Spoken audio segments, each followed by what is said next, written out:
Hi guys, it's Ben here from TX Space Station. How's everyone doing? And thank you so much to all of you who wished me well and who posted some questions on my 4-year subscriber special.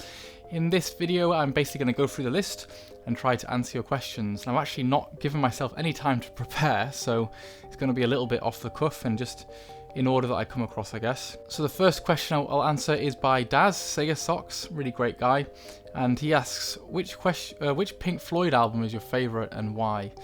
This is a very good question because I absolutely love Pink Floyd, and they've got such a big catalogue of different albums to choose from. For me, I'd have to say Animals, and you know, I listened through pretty much the majority of their catalogue, not all of it, but a lot of it. And the album that I always said that I liked the most was Animals. If you were going to ask most people what their favourite Floyd album is, they'd probably say Dark Side of the Moon or Wish You Were Here. And I've not got anything against those albums, I think they're really amazing, but I also think that they're the more obvious choices, and there are some albums that if you look a bit further, look a bit past that, there's some better stuff there. And Animals for me has always stuck out to be a better album than those two. What I like about it is that conceptually as an album it seems to work really well. I love that you've only got a small number of tracks that are kind of tied in with different themes, dogs, sheep, etc. And the first song to me is just really amazing and really progressive. Well, I guess it's the second song because you've got that little intro, but the first big song, massive 18 minutes I think it is, just describing this businessman's kind of plight, and it's just amazing. And there are sections on that song that I really love.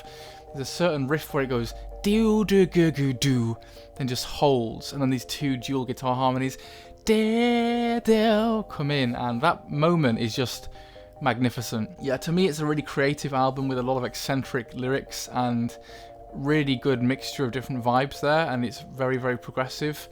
And I just think it works as a package better than maybe Wish You Were Here or Dark Side.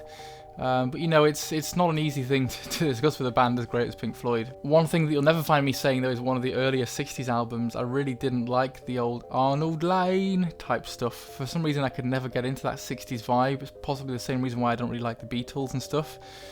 So it's always going to be one of the Dave Gilmour albums, but yeah, Animals is just superb. Next up is a question by Tony Electric Adventures, and he says, give you an easy question, what system is your most nostalgic? And this is a very easy question, and I've probably spoken about this before in the past, but it's the Sega Mega Drive. Sega Mega Drive was the first console that was a gift for me personally. I mean, the Atari 2600 was the first system I played, but this was mine, and I remember exactly the day when I got it. I remember waiting for so long to finally have one. I remember how excited I was before I got it, and I got Sonic and Castle of Illusion with it, and it really blew me away as a system. And it was kind of one of the first systems that I bought back when I wanted to get into collecting again, and it's also one of the systems that I got the biggest collection for. Sega Mega Drive is just an absolute Goliath of a system, and it reminds me of gaming back when I was in primary school. Actually, I used to read CVG and see cool games in there and stuff. And I think it's a testament to how good it is, the fact that I can still play it and still find new things to love about it to this day. So Sega Mega Drive, what a system. Next up is a really good question from the Highlander, who says, is your motivation for making videos unchanged from what it was when you started? And if not, what's changed? That's a really good question. I think when I first started out, there was a big element of discovery involved. So I saw the whole YouTube thing and thought, could I? You know, that question, could I? I wanted to kind of see if I could learn how to edit videos, learn how to talk about games, learn how to capture footage. And I guess it was kind of this tentative exploratory thing where I wanted to kind of prove that I could do it. And it was the fun of learning and all that stuff. And that was a big driver for me when I first started out the channel. I'm kind of a person who likes to look at things and think maybe I could do that as well, and see whether I can actually manage it. And it was like a personal challenge. You know, it took a few years, but I think that I mean, obviously I'm still learning, but I've got a pretty good idea how to make videos, how to edit videos now, how to get good sound quality. So that kind of curiosity in terms of the basics is kind of gone. But it is still there in a lot of ways. But I think now the reason has shifted in a big way from when I began, and the reason now is because, well, you guys are my friends, and I now have a big social element to it. I have people that I know and that I like and that watch my videos, and well, I'm very grateful that those people have subscribed, and I want to sort of give them something to watch that's decent. It's like it's not an obligation as such, but just a respect, like a mutual respect, is that you subscribed here, and so I should do my best to give you something to watch.